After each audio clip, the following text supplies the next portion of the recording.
Good evening, and welcome to the CANTV Channel 19 live debate for the office of Clerk of the Cook County Circuit Court.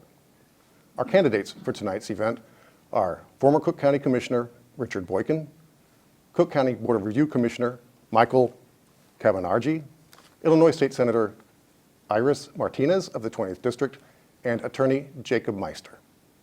Our producer is Stephen Patterson, and I'm your moderator, Rick Morgan. When we return, we will go over the rules of the debate and get started.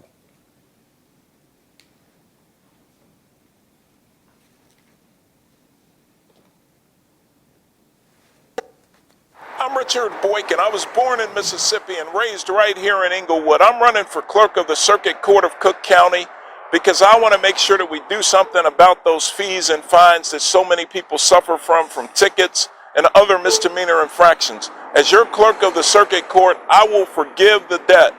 Vote for me, Richard Boykin, clerk of the Circuit Court. Thank you. Paid for by friends of Richard Boykin. All across Cook County, voters, young and old, from every background and neighborhood, are rising up and demanding an end to a corrupt political machine. I'm Jacob Meister, a progressive reformer running for clerk of the Circuit Court because we need to restore trust in our court system. My opponents are lobbyists, pay-to-play politicians, and party loyalists who hope you won't pay attention to this race so they can continue business as usual. I'm Jacob Meister, and I ask for your vote to send a message that we demand change in Cook County. Hi, I'm State Senator Iris Martinez, and I'm happy to announce that I am running for Cook County Clerk of the Circuit Court.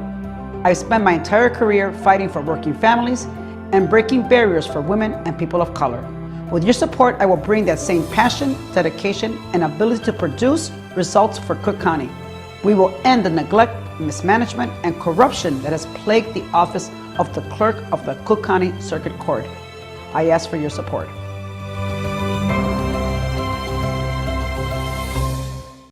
Cabonargi?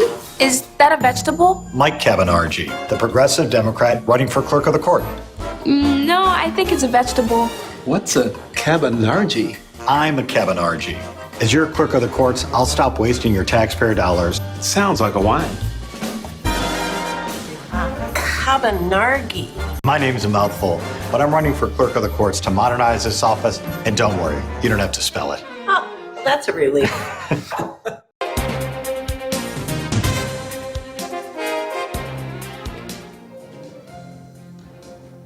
Welcome back to Election 2020. Today we have our candidates. Attorney Richard Boykin, former Cook County Commissioner. Attorney Michael M. Cabonargi, Commissioner of the Cook County Board of Review. Senator Iris Martinez, Illinois 20th District. And Attorney Jacob Meister, also the founder and chairman of the Civil Rights Agenda. Thank you all for accepting our invitation for debate to the office of Clerk of the Cook County Circuit Court. Today we have three forms of questioning for you candidates. I will start this session with a few questions and help maintain progress and fairness of the session. The studio audience will also ask independent questions as time allows, and viewers at home may call in at 312-738-1845 to ask questions of any of the candidates. The general rules of the debate are as follows. Each candidate will be asked for a 2-minute opening statement about the office of Clerk of the County Circuit Court and their unique qualifications for the office they are seeking. Then I will direct questions to a candidate for a 60-second response. The other candidates may also respond after the directed candidate, but only for 30 seconds. Any candidate that is called out by another candidate will be given 30 seconds to respond. If a candidate consistently interrupts or exceeds his or her time allotment, his or her time may be reduced for closing arguments, closing statements, which I will ask for during the last 10 minutes of this broadcast. And those closing statements will be for about 45 seconds each. Okay. After final statements, I may ask each candidate additional questions from the attendees or callers, again, as time permits. Ladies and gentlemen, I wish all of you the grace and clarity of thought as we begin with Attorney Boykin. Well, thank you very much. I want to thank CANTV for hosting this forum. I think it's so important. I'm Richard Boykin, and I was born in Mississippi and raised in Inglewood. I'm a proud graduate of Chicago Vocational High School. Went off to Central State University in Wilberforce, Ohio, and then I graduated from the University of Dayton School of Law. I've been practicing law for over 20 years now. I'm proud to have worked at a law firm for more than 13 years as a senior equity partner at a law firm. And I'm proud to have been a county commissioner for 4 years. And as a county commissioner, I always put people ahead of politics. I believe that the clerk's office is the front door to our justice system. And I think that that front door ought to be wide open, welcoming, and free of political influence. I'm running because I want to make sure that the clerk's office answers only to the people and not to a political party. I'm running so that we can move the clerk's office forward in terms of technology and modernization. I'm also running so that we can invest in customer service and training for our staff. But most importantly, I say check my record. Look at what I've done. I'm the guy who got rid of the soda pop tax, the sweetened beverage tax. I'm also the guy who got rid of the feminine hygiene products tax. I'm the guy who you know. It's a name that you know and a name that you can trust. Richard Boykin, and I'm asking for your support on March 17th. This is a vitally important election. It's important that we keep the clerk's office independent and in independent hands. I'm proud to have been endorsed by the Chicago Tribune, who noted that I'm the most qualified candidate to make sure that we move the court system forward. I'm also proud to have the support of the Chicago firefighters and the Teamsters, and I'm also glad to have the support of the letter carriers and so many people throughout the county. Thank you all so much. Thank you, Mr. Boykin. Mr. Cabonargi. Great. Thank you, Rick, for having us here today, and thanks to CANTV for hosting. My name is Michael Cabonargi, and I ask for your support on Election Day to be your next clerk of the Circuit Court. This is an extraordinary opportunity we've got. For the first time in 20 years, we're going to have a new clerk of the Circuit Court. And you have to ask yourself two hard questions. Who's got a plan for reform on day one? And who's ready to get the job done on day one? I answer both those questions with a yes. I put together a reform plan. I've talked to judges, current and retired, clerk staff, practitioners in the law, and we put together a reform plan. I encourage folks to check it out at michaelcabonargi.com. Michael, CABONARGI.com. It's not a vegetable or a wine, it's my name. And check it out. And what we say is three things. We need to bring in technology, transparency, and talent to the office, all of which serves for greater access to justice. We need to open up the people's courthouses and allow people to have that access to justice that they need. It's a plan that we put together, and that it's a plan that I'm very proud of. It's a plan that I've got a track record of delivering on. I spent my whole career in public service. I worked for Senator Paul Simon and Dick Durbin. I was a former federal prosecutor at the SEC, where I investigated and prosecuted fraud and corruption, and I'm currently the chair of the Cook County Board of Review, the country's largest, the country's largest property tax appeals office. When I came to the Board of Review, it looked just like the clerk of the court's office does now, a paper-based system that only spoke English. We opened it up. Now the Board of Review speaks Spanish, Polish, Korean, Mandarin, and we moved the whole operation online to make a paperless system. Now 93% of the tax appeals come in online. We've given back all the warehouse space to the county. I want to bring that transformation over to the clerk's office. It's the reason that the Chicago Federation of Labor has endorsed me. It's the reason that Senator Dick Durbin, Jan Schakowsky, Kelly Cassidy, Jesse White have endorsed me. It's the reason that Personal PAC and now have endorsed me. And it's the reason that the Chicago Sun-Times said, of all the people here, I'm the best qualified on day one to get the job done. Again, as I said before, who's ready on day one to do the job? Who's led an office? I have. I'm ready on day one. My name's Michael Cabonargi, and I ask for your support. Thank you. Senator. Hi, good evening. I'm State Senator Iris Martinez. I've been a legislator for 18 years in the State Senate. I was born and raised in Humboldt Park. I went to public education, and I actually got my bachelor's degree a little bit further on. After I raised my daughter, I went back to school, and I actually got my bachelor's degree in public administration. And I say public administration because what this office needs is a good administrator.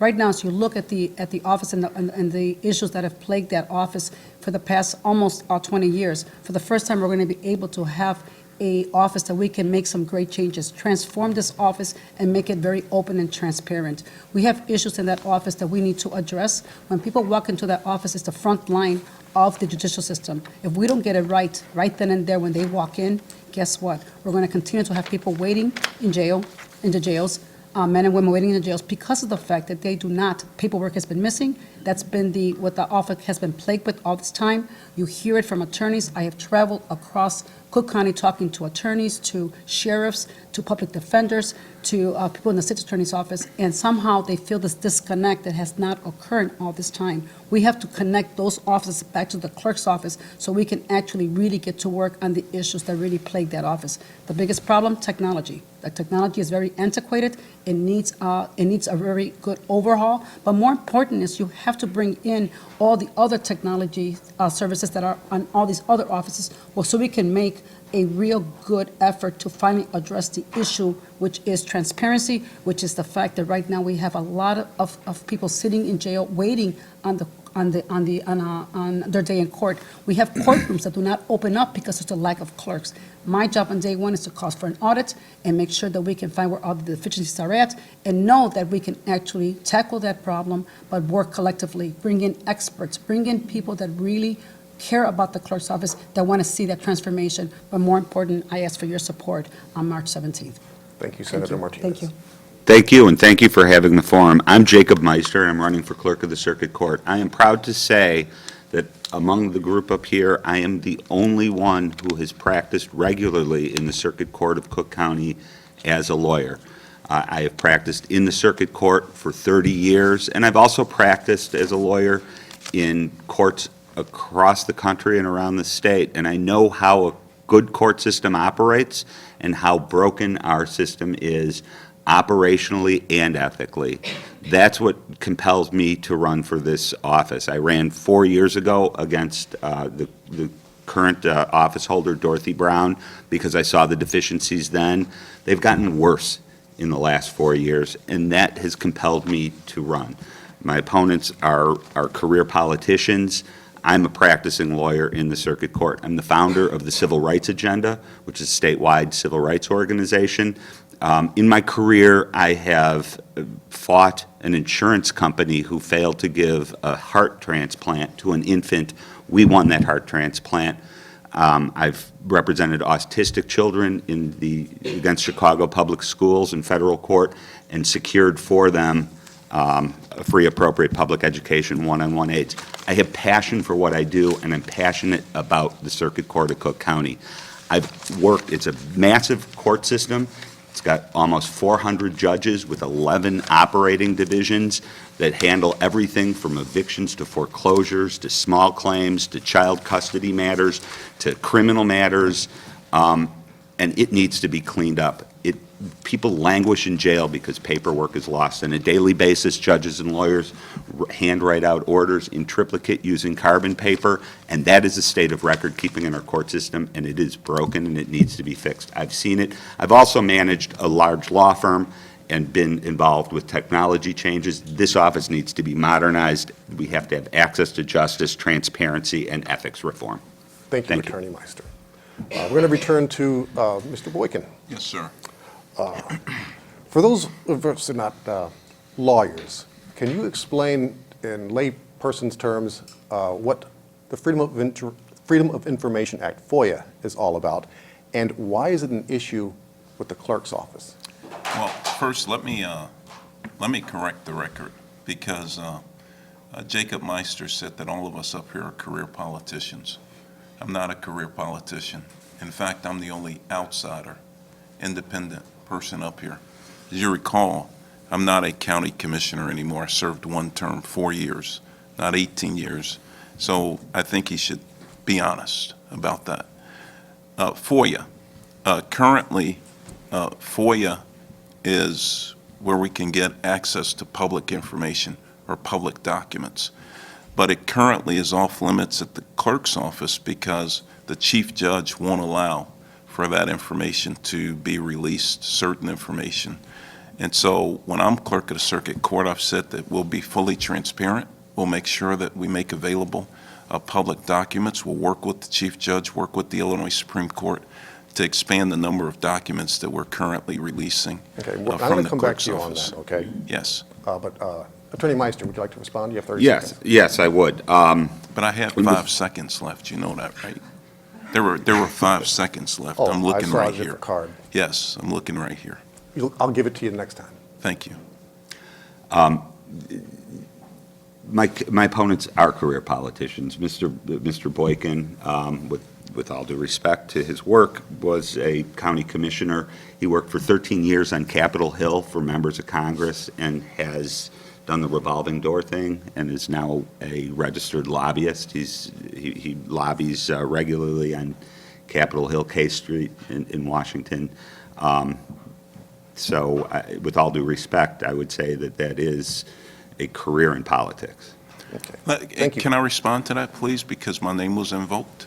Here's the deal. Go right ahead. Here's the deal. So, Jacob, you need to stop lying, and you need to tell the truth.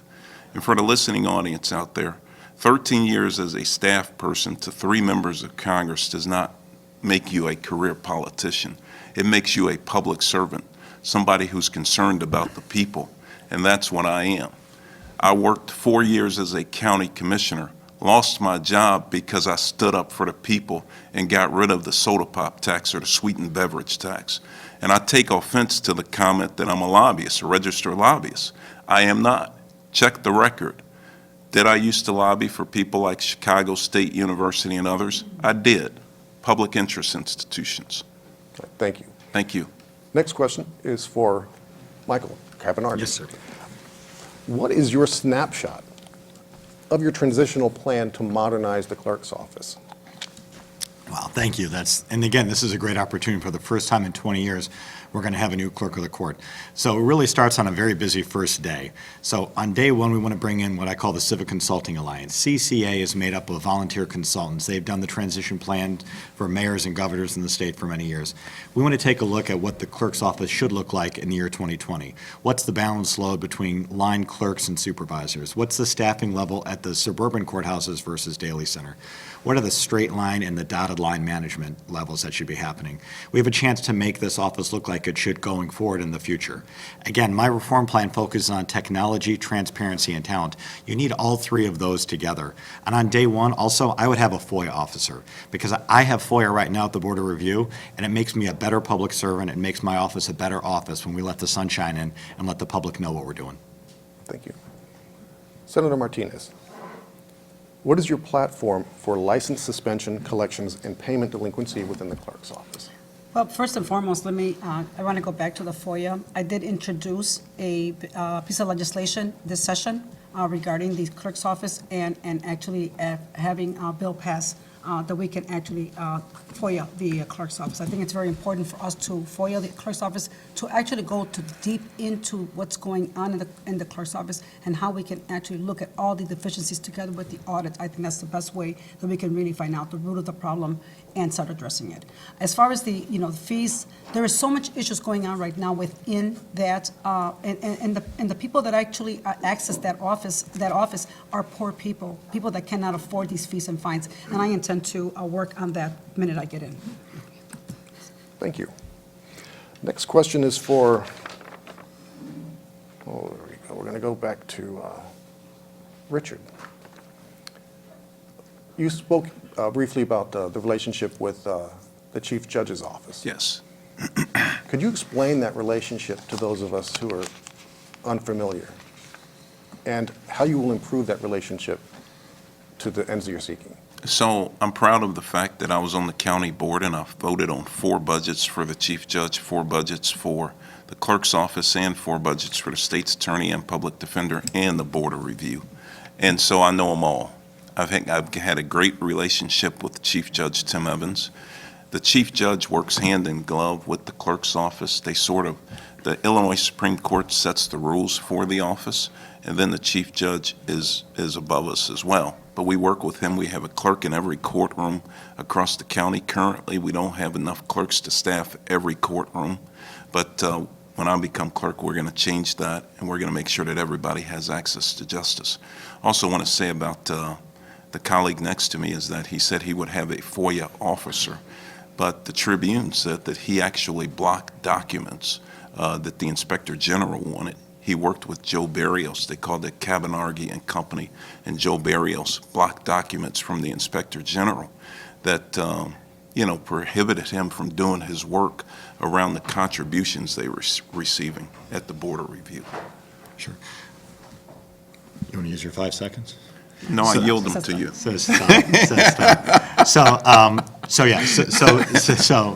So a couple of years ago, the county board changed the law and said that the inspector general had authority not over only the office of the president, but all the independently electeds, the sheriff, the clerk of the court, the treasurer, and the board of review. So all of us, the independently electeds, went to court to determine if the authority of the inspector general related to our office. In the meantime, when we had FOIAs come in for the Inspector General, we were giving that same evidence that the Inspector General was asking for in the form of a subpoena. We were giving it to him in the form of a FOIA. We just wanted to see what the law was. As soon as the court said that the authority of the Inspector General was applicable at the Board of Review, we've complied with the Inspector General since then. Thank you. And we will continue to. But if he said that I'm sorry, I don't think Mr. he is Boykin was for- related in my answer, and if- I don't think Mr. Boykin was We'll come referred back. to in my Okay. question. Okay, Thank there'll be plenty of time Thank you. later Sure, on. We thank you. need to move through a few other things Sure. here. Hang on, I got this one here. This is for Attorney Meister. You have talked about implementing an integrated justice information system. Please explain in layman's terms what it is, how it works, and where you will procure the capital investment necessary for that. Well, and it's known as an IJIS. It's wonderful integrated justice information systems I've worked with in Wisconsin, Minnesota. It starts with the premise that the courts are a hub of information that's utilized by a whole group of stakeholders throughout the state, including the Department of Corrections, the Sheriff's Department, State's Attorney, Public Defender, private lawyers, and that information needs to flow to everyone. So with that hub, the clerk's office would have an integrated system so that the Department of Corrections knows what prisoners are supposed to be in and when they're supposed to be let out. Same thing with the Sheriff's Department. Information has to flow to DCFS, for instance. It would be an integrated system so that information would make it both ways and users would be able to readily access everything. I've worked with the systems in Wisconsin and Minnesota. They're fantastic and they create great efficiency. They actually save money in the long run. We need to upgrade technology across the board. This gives us a great goal to reach. Thank you. Attorney Cabonargi, I have a question for you. Yes. Do you feel that the fees, fines, and court costs are fair? And if not, what would you do differently? Great question. They're not right now, and that's part of our reform plan is addressing the abuse of fees and fines. You know, the Illinois Supreme Court did a great study last year on fees and fines, and one of the conclusions it came with is you have to separate fees and fines. Fines are punitive. Fees pay for a service. So on day one, I would take a look at the fees that are collected by the office. And we need to take a step back. Cook County has the largest consolidated court system in the country. We have over 400 judges who take in over 1 million filings every year. And Dorothy Brown has the ability to collect 4 filing fees right now. I want to take a look at these filing fees and see if they deliver the service they're supposed to and put them on a track to sunset them. I'll give you one example. She collects a digitization fee to take paper documents and to scan them and put them online. She just spent $24 million to build a warehouse in Cicero to hold paperwork.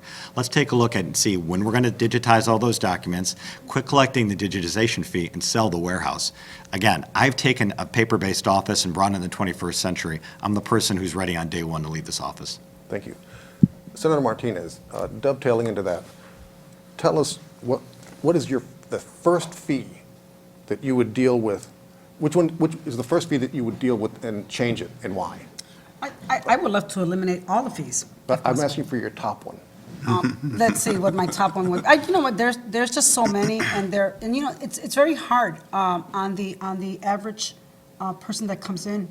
So I think that all those fees. When you look at the fees, they are ridiculous to some extent, and we have to do a better job in trying to help these individuals get back into their life, get back to raising their family and to providing for their family. So these fees are really hurting the ability of individuals to actually get out of poverty and start addressing, you know, their family lives and their success that they need to stay out of the system. I would eliminate all the fees. I know that the fines are different, but the fees, I think we can do a better job of getting rid of all of them. So I don't have any top one. I just think that all of them need to go. Understood. You know, I'd kind of like to open up to the other candidates for the number one fee that's going to be the first one they'll address.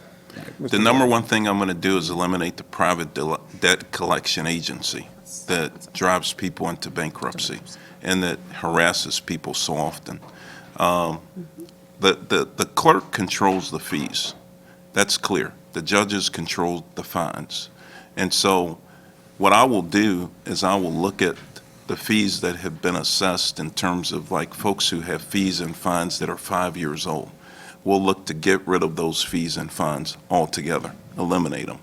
But the current fees that are in place for foulings and stuff like that, we have to take a look at that. We can't just say willy-nilly that we're going to eliminate all of those things, because there has to be a fee for certain services. For example, I want to have remote access to public documents.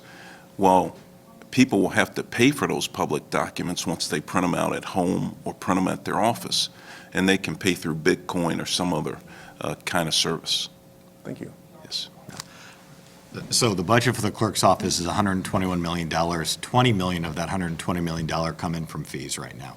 So again, as I said, you take a look at the responsibility of these special purpose funds, this $20 million, when can we start to sunset them? You asked a question, and I'll give you an answer. Cash bail. I want to eliminate cash bail in Illinois. I'm working with the Bail Project out of Philadelphia right now. I'm so excited that Governor Pritzker is leading the way on eliminating cash bail. But until then, the clerk's office has the ability to quit collecting its fair share of cash bail. The state statute requires that the clerk of Cook County collect a minimum of $5 and hold back a minimum of $5 of cash bail before it's returned to someone. And keep in mind how they're paying cash bail. They've been arrested, been charged with a crime, they're not a threat to the community, so they're allowed to go home, but they have to present cash bail. Once they've gone through the criminal justice system, they've been found not guilty, the clerk of the court's office holds their money back. Not $5. Dorothy Brown holds $100 back from people. Last year, she held $4.5 million back from folks who went to the criminal justice system. On day one, we would stop that.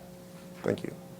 Jacob? This is a matter that's really near and dear to my heart. There was very large legislation that has moved through Springfield over the past 2 years, effective July of 2019. We had legislation that reworked a good number of fees and fines. That is legislation we're still working on to try to reform it further. For me, personally, I think it's offensive that we charge defendants a fee to appear in a case when somebody's suing them, and somebody's getting evicted, and we say you can't even come in and defend yourself unless you pay a $200 appearance fee. There's provisions in there for that to be waived. It's cumbersome. It's very hard to use. We should eliminate that. Most other courts around the country do not have appearance fees for defendants. The thought of charging somebody for the privilege of coming in and defending yourself after you've been involuntarily dragged into court is offensive to me, so I would eliminate appearance fees. Thank you. I'm going to stay with you for this next question, Mr. Meister. You've practiced law in courthouses near and far. Correct. So you've experienced how it's done in other places. Which clerk's office, and it doesn't even necessarily have to be county, it could be federal or state as well, employs the best practices in terms of efficiency and customer service? Meaning, who would you model the Cook County Clerk's office after? I think we have a lot to learn from a number of different court systems I've worked with. I mean, we talked a little bit about the Integrated Justice Information System, which I think is a great system that I've seen work in Wisconsin and Minnesota. The federal courts, frankly, have some of the best, most efficient operations. They've got very well-trained staff.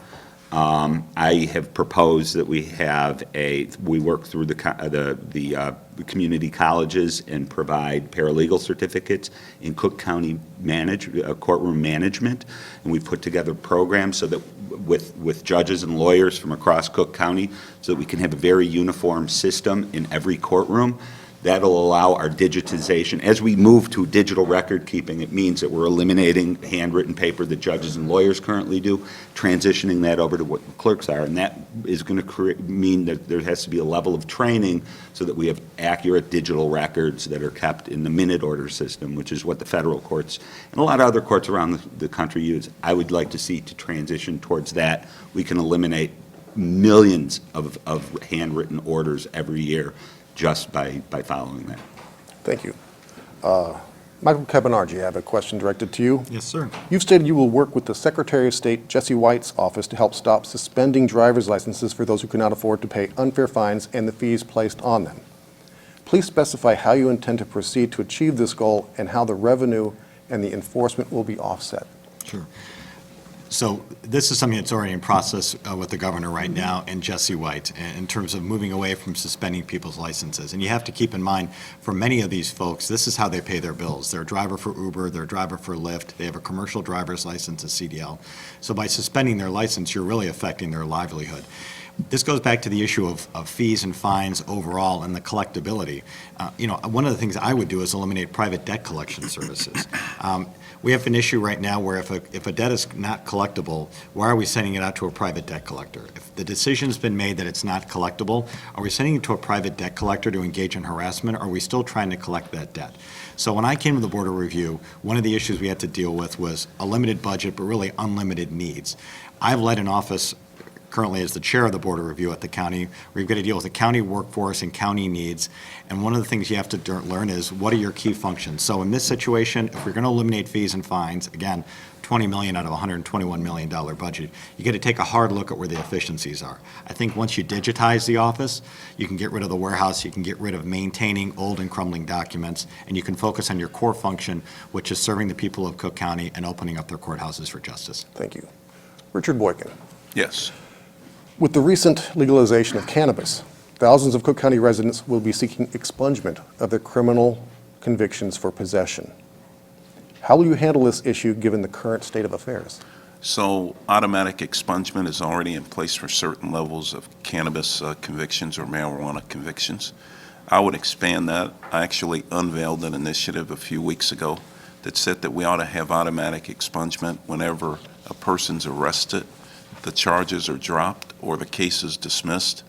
I believe that it's vitally important because last year we had 379,000 people arrested throughout Cook County. 246,000 of them were African Americans. Charges were dropped in 48,000 cases. And so if an individual is arrested and the charges are dropped, they have to actually hire a private attorney at $750, pay a court fee of $160 for an application for expungement. And if they don't do that, then if they go for a job, they're going to have a background check. That arrest is going to come up, and in the system it shows that it's still pending. It may knock them out of housing, it may knock them out of a job opportunity, and out of educational loans. So I believe that we got to automatically expunge those offenses. We'll work with the chief judge to do that. We don't need legislation from Springfield to do that. Thank you. Senator Martinez, you've stated that you, in an effort to enhance the public confidence and preserve the integrity of the judicial system, you want to elevate the standards of conduct within the office. Elaborate what those tenets are and how you will implement them to hold the clerk's office employees accountable. Well, when you have heard time and time again that the office has a lot of patronage jobs, that there's a lot of corruption within the office, I think it's important when you look at the workforce that's there, look at all the at-will individuals that are working there. You hear stories about how some of these jobs were actually paid for by that individual. I would like to re-interview all these individuals that are at will. I want to know exactly why they should be kept on, especially an office that has been consistently mismanaged. How is that? We have to look at a better way of investing those dollars back into the workforce and retrain our workers that are there. We have to do a better job in making sure that they have upper mobility where they can actually rise up where they have been. We have people that have been sitting there 20 and 30 years doing the same thing. Why has that happened? We have to be able to invest in our workforce and be able to tell people that we're doing our job to make sure that we open up this office to a transparent and a process that right now we need, because right now people keep talking about the mismanagement and the patronage. We have to know who's there, and we have to make sure we weed out and bring in real people that really want to work, that are committed to ensuring that that office has a transparency and a state-of-the-art look. Thank you. We're now going to open, our audience has some questions for you. Please introduce yourself. Hello. Hello. I don't know if I can do this. Hi.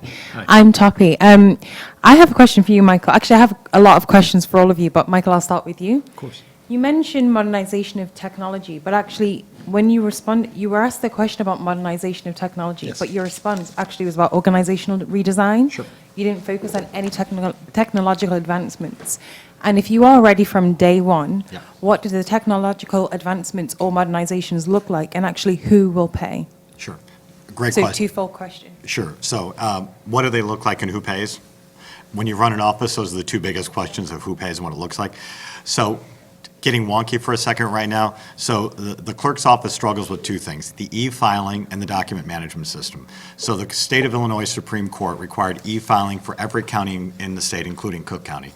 And it hired a company called Tyler Technologies. We did not use Tyler Technologies as the Board of Review. Tyler Technologies is getting sued in jurisdictions throughout the country. But 25% of the court jurisdictions in this country have Tyler. So Tyler does the e-filing. Tyler also, though, was hired by the clerk of the court's office to do a document management system. So the Tyler contract for document management expires on June 30th. I would not renew the contract with Tyler Technologies. The office right now has, as we've talked about, $20 million worth of filing fees. We want to bring those down. It also doesn't have a revenue issue. It's got an issue of how it's being led and how it's being managed. Again, when you get out of the business of storing paper, you'll have the ability to make that investment in the digital solutions. A warehouse, drivers, trucks, gas. When I was at the board, when I started the board review, we had people who pushed carts. We got rid of the carts and we made them into data scientists. It's the same thing you need to do at the clerk of the court's office. Thank you. Any other questions from the audience?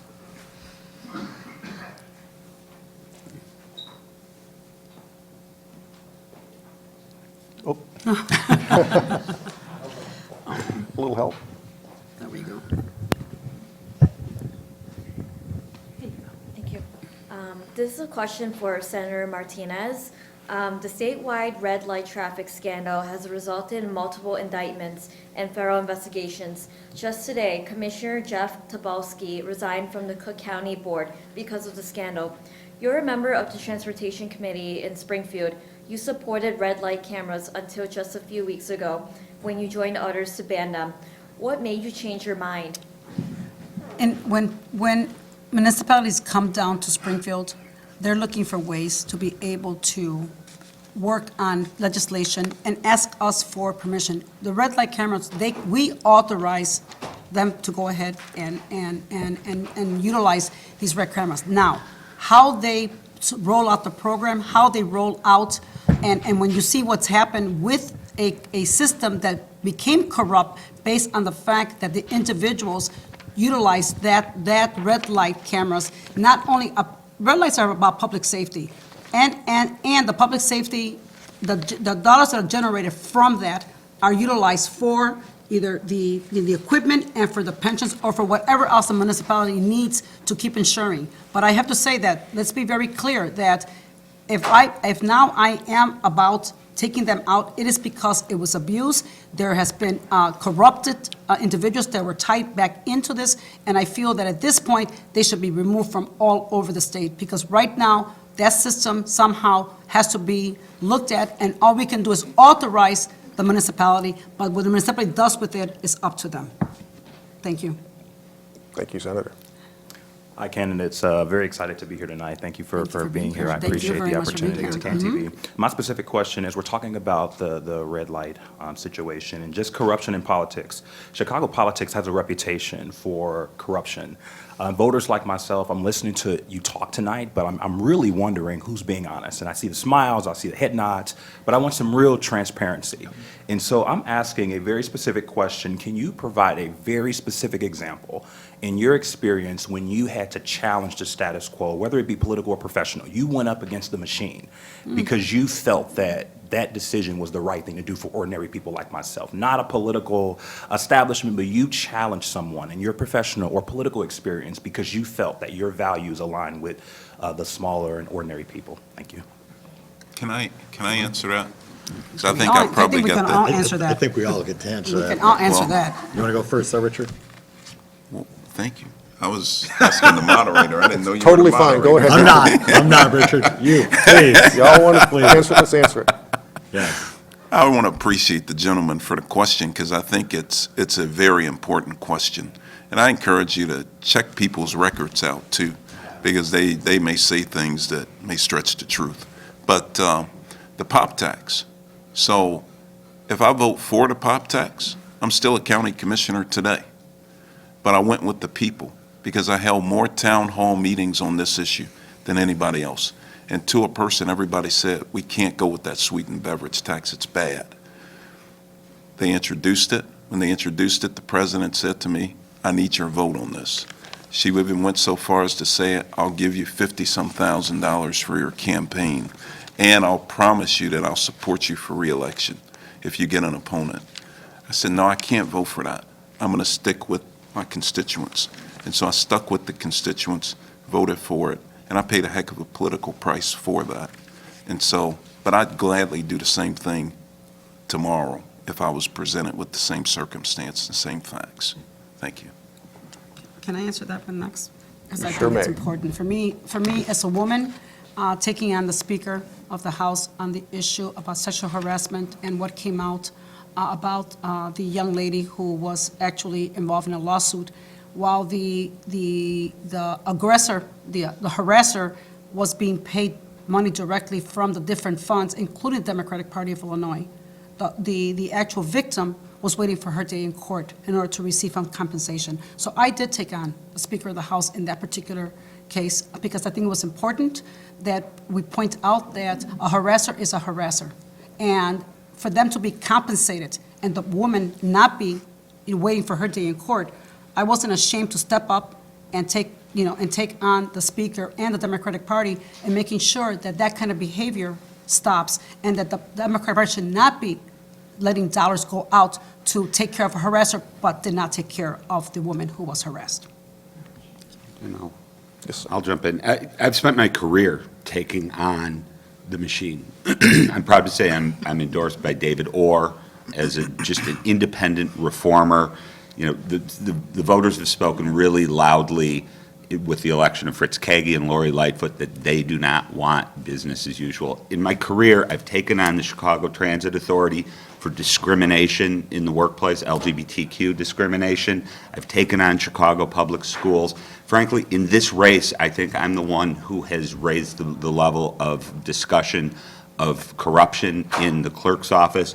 I brought out that Mr. Cabonargi, who is the party's chosen candidate to protect those jobs, had over 120 ethics violations for taking money from the very people he's hearing appeals from, the very property tax lawyers who are appearing before him and asking for his favor are paying him money. He's over the limit 120 times by the Board of Ethics.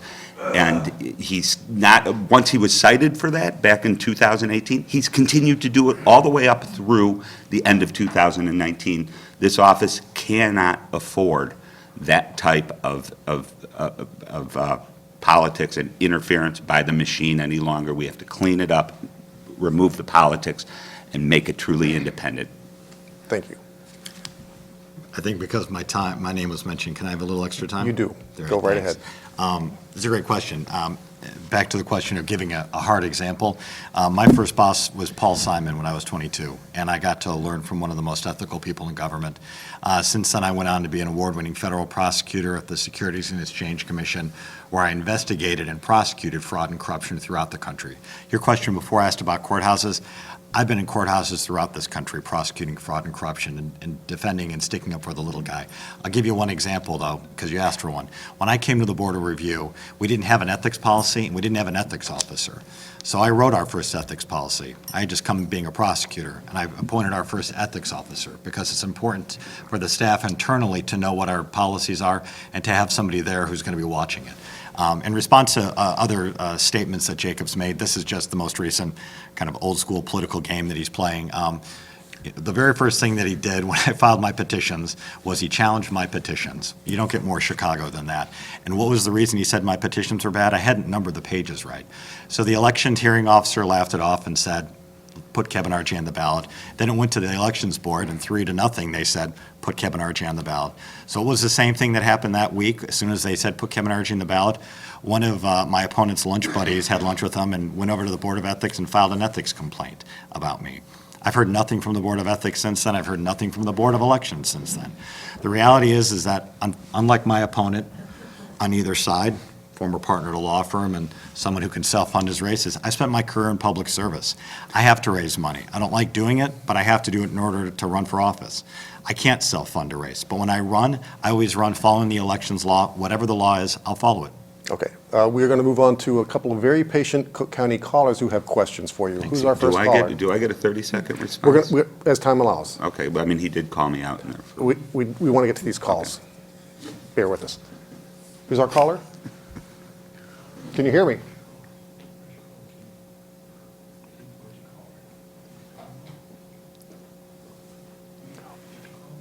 You know what? While we're dialing this caller up, proceed. Okay. To rebut. Yes, And you'll have 30 seconds as well, yeah, Richard. the one thing that wasn't responded to was that there were 128 ethics violations for going over the limit from property tax appeal lawyers who appear before Mr. Cabonargi. That's not accurate. That was for the period from 2016 to 2017. That's not accurate, and you keep saying that, and it's not accurate. The documents are public. We've put them on the web. It was 128 individual over the limit violations that he was cited for. And then when he was told he had to refund that money, he took about 60% of it, showed up in another committee that he controls. In this race, those cute little commercials, those are being paid for with money from property tax appeal lawyers who appear before him. If he was a judge and Mr. did Meister. that, he would be off the bench, he would be disbarred. Mr. Boykin. Look, I would simply say this, that, I respect the commissioner, but what happens at the Board of Review is the thing that's most reviled in our state, and that is people who come before the board, get their property taxes lowered, and then you have those attorneys then make contributions to those commissioners. I mean, it's almost like a pay-to-play kind of scheme. And so if ethics is a problem there, and you haven't cleaned that up, how can you clean up the clerk's office? Thank you. We're going to try that caller again. Do we have our caller on the line? Yes, I'm here. And what's your question, and is it to any particular candidate? Good evening. My question for each of the candidates, what is the largest office that you have run? We'll start with... Can I answer that one? Because I think unlike my colleagues up here, I'm the only one who's run an office. Currently, I run the Cook County Board of Review, the country's largest tax appeals office. And as I said before, when I came in here from being a federal prosecutor and was appointed by a judge to be a commissioner and now chair, it was an office that was stuck in the 20th century. And I brought this office into the modern times with modern systems, modern technology, and modern trained staff. I'm ready to do the job on day one. Thank you. Senator Martinez. Before I became a senator, I used to work for the city of Chicago, and when I first started in the city of Chicago, I worked in the mailroom. And I became a supervisor in the mailroom where I actually went ahead and just revamped the whole entire mail system and was able to save the taxpayers money on postage, the city of Chicago on postage, and I had a large amount of union employees that worked under me. So that was my experience working in an office and being an administrator in an office and saving dollars to the city of Chicago, modernizing that whole mail program system that they had. And it was a challenging, but let me tell you, it really helped us be able to save those dollars, but be able to get the mail out to the residents in a very quick and short time. Thank you. Jacob Meister. I may actually have had more experience than anybody. I was the hiring partner of a 350 attorney firm. I was in management for that firm. While at the same time serving as a lawyer. I was also chief operating officer of a multi-state company that had offices in, I think, 5 states, and we operated remotely. We put in my position, we had computer systems, we had, offices and employees all over the place. So I do have pretty extensive management experience and IT systems experience implementing multi-state IT systems. Thank you. Richard Boykin. I'm honored to answer the question. I'm the only one up here who's actually been a county commissioner. And as a county commissioner, we're actually responsible for the entire county. And so as one of 17, we represented folks throughout the entire county. Cook County is the second largest county in the United States, 5.2 million people. Proud to have provided budgets over a 4-year period that were balanced and that didn't have to hit the taxpayers with unnecessary taxes. I also was Chief of Staff to Congressman Danny Davis, and that ran a congressional district. I was responsible for a staff of 22 members and a budget of $1.5 million. And I was a partner at a law firm, an equity partner, and we had over 1,400 staff throughout the country. And so we had to make decisions on every gamut in terms of income for partners and other people at the firm. And so I'm proud to say that we got a lot of management experience. Thank you. Do we have another caller, or are we taking one from the audience now? Do we have Thank you. a question from the audience? This question is for Senator Martinez. You're known as one of the main supporters of charter schools in Springfield. In fact, one of your campaign chairpersons was the CEO of a charter school network. Do you think the way to reform government services is to privatize those services? Is that what you would do at the clerk's office? Is that why you said you'd fire everyone?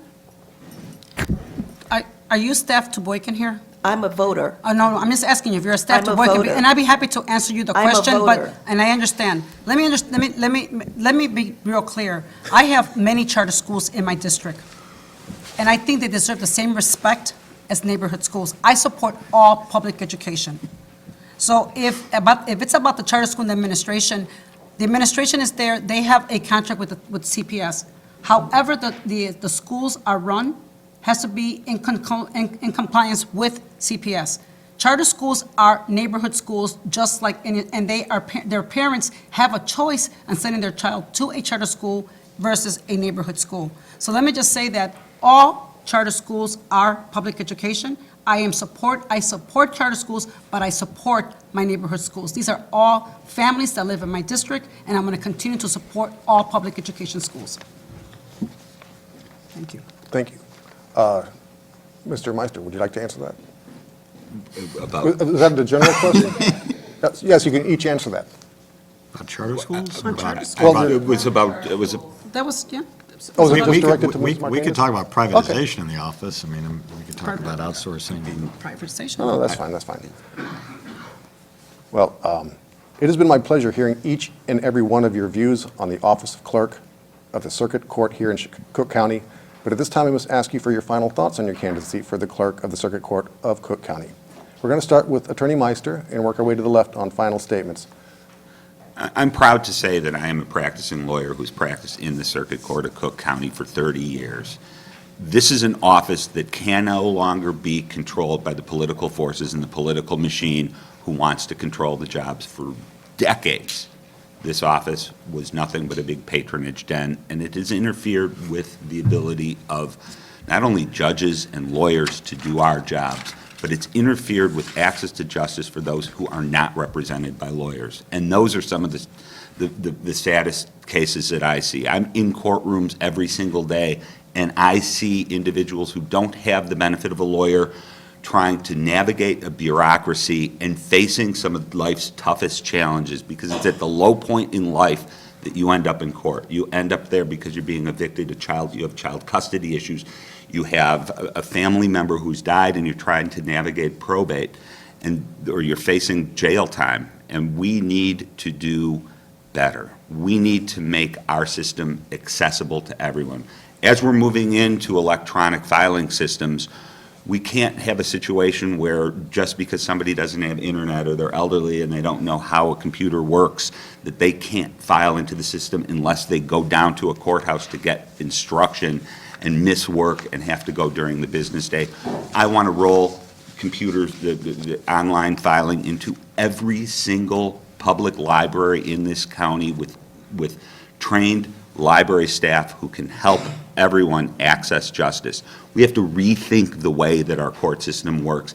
And unless you have actually practiced in those courts, in the nitty-gritty every day, and you know those court personnel the way that I do, many of them are friends, you can't lead this office. And we don't have time for somebody to start training and learning how our court system works. We need to have somebody in there who's done it, who knows it, and knows how to operate in the trenches and what's wrong and how a good court system works. Thank you. On March 17th, I really believe that the clerk's office can have an opportunity to bring someone like myself, an 18-year veteran of Springfield. I have been able to obtain so much experience through a budget process, looking at bills that actually, restore justice to our families. I feel that that opportunity finally is here for us to transform an office that right now needs transformation. But more important, bring the transparency that office has long lacked. With the day that I walk in, I want to be able to call for that audit. I think that audit is going to be super important in order for us to really get to the root of the problems. I feel that the only way we're going to be able to address these issues is by bringing in every entity that feeds into the clerk's office. And we're talking about the chief's office, the public defender's office, the sheriff's office, the state's attorney's office. We have to all work collectively together to help exactly what the system is, making sure that our brothers and sisters who are incarcerated can quickly be left out, can be actually have their day in court and be able to go ahead and go on with it.